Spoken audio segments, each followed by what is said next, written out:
Why did they include a character arc for Ozai?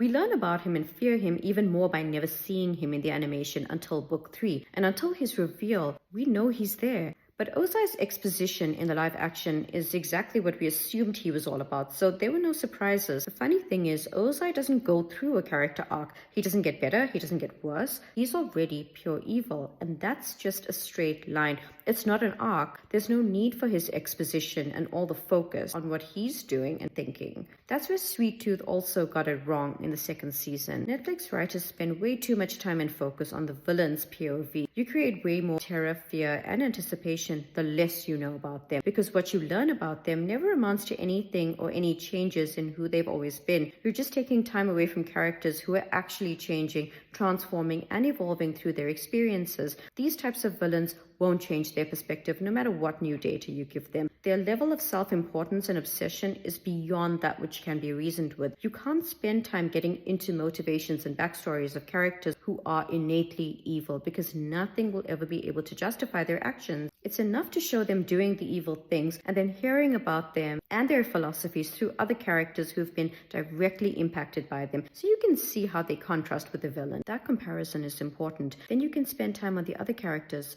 But that would also be bad. It's just more time for the writers to butcher them. Do you know how much more excited we'd be if we didn't know who was playing Ozai until season 3? That reveal was kept under wraps, exactly like in the animation. If I waited for season 3 and saw Daniel Day Kim as the Fire Lord, no press announcements, nothing, just pure speculation, I would have lost my mind. It would have made everything that sucked up until that point infinitely better.